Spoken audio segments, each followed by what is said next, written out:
Hello students, programming in सी के tutorial में आपका स्वागत है। और आज हम डिस्कस करने जा रहे हैं students relational operators practical approach के साथ। तो 6 रिलेशनल ऑपरेटर्स हमने देखे थे students: less than, greater than, less then और इक्वल टू, ग्रेटर देन और इक्वल टू, और इक्वल टू और नॉट इक्वल टू। ये 6 ऑपरेटर्स हम यहाँ पर कमेंट सेक्शन में मेरे देख सकते हैं। तो डेमोन्स्ट्रेशन देखते हैं स्टूडेंट्स। सबसे पहले मैंने एक इंटीजर टाइप की 3 वेरिएबल्स ले लेता हूँ मैं, ए, बी और सी, राइट।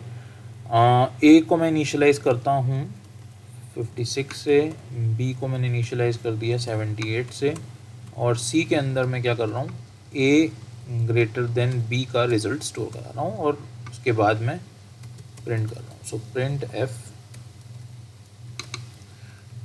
स्लैश एन, मैंने आपको बताया था स्लैश एन किस लिए लगाते हैं, है ना, न्यू लाइन कैरेक्टर के लिए। Value of C is percentile D, क्योंकि सी इंटीजर टाइप का वेरिएबल है, स्लैश एन, ताकि हमारे को जो आउटपुट है वो थोड़ा सा एक ऑर्गेनाइज्ड, वेल ऑर्गेनाइज्ड वे में हमें दिखे, राइट। रिटर्न 0।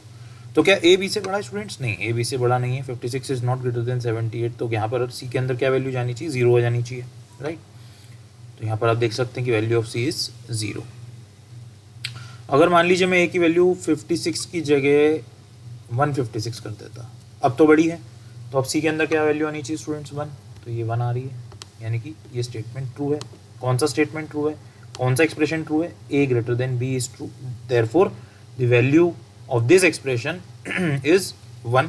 और ये कहाँ जा रही है? सी के अंदर। तो ये एक्सप्रेशन ट्रू है, इसलिए इसकी वैल्यू सी के अंदर 1 जा रही है, राइट। एक और इशू मैंने बताया था स्टूडेंट्स कि दोनों ऑपरेंड्स जो हैं, अगर आप एक इसकी बात करें तो ये एक ऑपरेंड है और ये दूसरा ऑपरेंड है। ये दोनों ऑपरेंड्स कंपैटिबल होने चाहिए। मैंने बताया था कि यानी कि इन दोनों का डेटा टाइप जो है वो सेम होना चाहिए। लेकिन आजकल के जो मॉडर्न कंपाइलर्स हैं वो अलाउ करते हैं कि आप अगर डेटा टाइप अलग भी रखेंगे तो जोन सी बड़ी वैल्यू होगी उसके हिसाब से ही आउटपुट आएगा, डिपेंडिंग अपॉन कि आपने क्या ऑपरेटर लगाया है। तो फॉर एग्जाम्पल अगर मैं यहाँ पर ए को फ्लोट ले लेता हूँ, राइट, और बी और सी को इंटीजर भी ले लेता हूँ, तो देखते हैं हम क्या आउटपुट आता है। So float A integer B comma C, तो आप देख सकते हैं कि यहाँ पर प्रॉपर आउटपुट आ रहा है 1, और वही आना चाहिए। क्यों? क्योंकि ए बी से बड़ा है। अगर ए बी से छोटा हो जाएगा, अगेन 56.7 मैंने कर दी, फ्लोट वैल्यू है, तो आउटपुट 0 आएगा, राइट। फॉल्स स्टेटमेंट ये वाला, राइट। तो कंपैटिबिलिटी का अब इतना इशू जो है वो नहीं रहा है, लेकिन स्टिल मैं अभी इंटीजर में ही कंफ्यूज, आपको कंफ्यूज ना कर हो आप, तो इसलिए मैं इंटीजर में ही लेके चल रहा हूँ, राइट। सॉरी। तो इसी तरीके से ग्रेटर देन इक्वल टू भी देख लेते हैं। तो ग्रेटर देन इक्वल टू या फिर ग्रेटर देन और इक्वल टू, ग्रेटर देन और इक्वल टू प्रोनाउंस करना इसको ज़्यादा बेटर रहेगा। तो अगेन यहाँ पर 0, क्योंकि ए 56 से बड़ा नहीं है, और उसके बराबर भी नहीं है, राइट। अगर यही वैल्यू 78 की जगह यहाँ पर 56 हो जाती तो ये आउटपुट चेंज हो जाता और ये आउटपुट हो जाता 1। तो आप सामने देख सकते हैं कि वैल्यू ऑफ सी इज़ 1। क्यों? क्योंकि ग्रेटर देन नहीं है, लेकिन और आ गया, और इक्वल टू। क्या इक्वल टू है? हाँ, इक्वल टू है। तो इसलिए इस एक्सप्रेशन की वैल्यू क्या हो गई? ट्रू। और ट्रू ये का मतलब होता है 1, तो सी के अंदर 1 आया और 1 आपके सामने आउटपुट में डिस्प्ले हो गया, राइट। इसी तरीके से लेस देन और इक्वल टू का आउटपुट यहाँ पर क्या आएगा स्टूडेंट्स? तो अगेन सेम आएगा, 1 ही आना चाहिए। क्यों?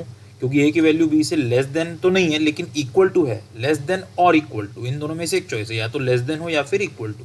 तो यहाँ पर बेसिकली एक तरीके से 2 ऑपरेटर्स काम कर रहे हैं, एक तो लेस देन वाला भी हो रहा है और एक इक्वल टू वाला भी हो रहा है। तो ये दोनों में से जो भी ऑपरेटर है के हिसाब से एक्सप्रेशन की वैल्यू आपकी जो है काउंट होगी और उस हिसाब से आपकी वैल्यू डिस्प्ले होगी, राइट। तो ये हो गया less than, greater than, less than equal to और ग्रेटर देन इक्वल टू की बात करें तो क्या ए और बी की वैल्यू यहाँ पर इक्वल टू है? हाँ, इक्वल टू है। दैट इज़ वाई यहाँ पर आउटपुट फिर आपका क्या आएगा? 1।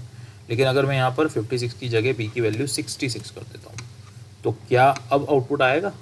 नहीं, क्योंकि ए और बी की वैल्यू बराबर नहीं है। तो इक्वल टू ऑपरेटर क्या कर रहा है? दोनों की वैल्यू को कंपेयर कर रहा है और ये देख रहा है कि क्या दोनों की वैल्यू इक्वल है, बराबर हैं, राइट। अगर इक्वल है तो सी के अंदर 1 स्टोर होगा, और अगर इक्वल नहीं है तो सी के अंदर 0 स्टोर होगा। नॉट इक्वल टू, अगेन आप देख सकते हैं यहाँ पर ए की वैल्यू बी के बराबर नहीं है, तो यानी ये कंडीशन ट्रू हो गई। कंडीशन ट्रू है, इसका मतलब इस एक्सप्रेशन की वैल्यू ट्रू है। इस एक्सप्रेशन की वैल्यू ट्रू होने की वजह से सी के अंदर क्या जाएगा? 1। तो सी के अंदर अगर 1 जाएगा तो यहाँ डिस्प्ले क्या होना चाहिए? 1। जो कि हो रहा है, राइट। अगर मैंने ए की वैल्यू 66 कर दी, अब यहाँ पर 0 आना चाहिए, क्यों? क्योंकि यहाँ पर ए की वैल्यू 66 नॉट इक्वल टू 66, तो 66 स्टूडेंट्स नॉट इक्वल टू 66, ये तो फॉल्स है, क्योंकि 66 तो 66 के बराबर है। तो इसलिए यहाँ पर जो वैल्यू गई सी के अंदर वो क्या जाएगी? 0, क्योंकि एक्सप्रेशन की वैल्यू क्या हो गई? फॉल्स हो गई, ठीक है ना। तो इसीलिए यहाँ पर जो आपका आउटपुट आएगा वो क्या आएगा? 0, राइट। तो आप फ्लोटिंग डेटा टाइप्स के साथ भी काम कर सकते हैं। अगर आप इंटीजर की जगह फ्लोट, डबल ले रहे हैं तो आप उसके हिसाब से भी काम कर सकते हैं। मैं इंटीजर सी को तो इंटीजर में रखूँगा क्योंकि ट्रू और फॉल्स 0 या 1 में ही आएगा। फ्लोट में भी आ सकता है। अगर आप ट्रू और फॉल्स की बात करें, 1 और 0 की बात करें, तो अगर आप फ्लोटिंग पॉइंट नंबर सी रखेंगे तो भी कोई दिक्कत नहीं है, वहाँ पर आपका रिजल्ट 1.00 अप टू 6 डेसिमल्स तक आएगा, राइट।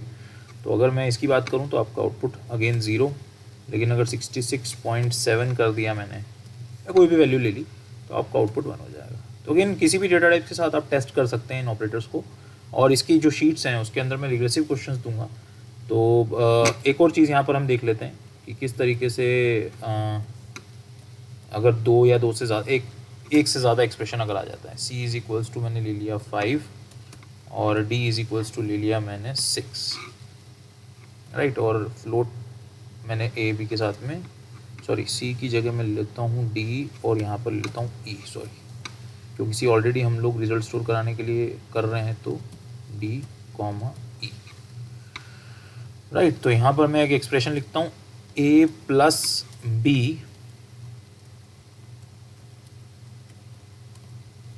ग्रेटर देन और equal to b plus e,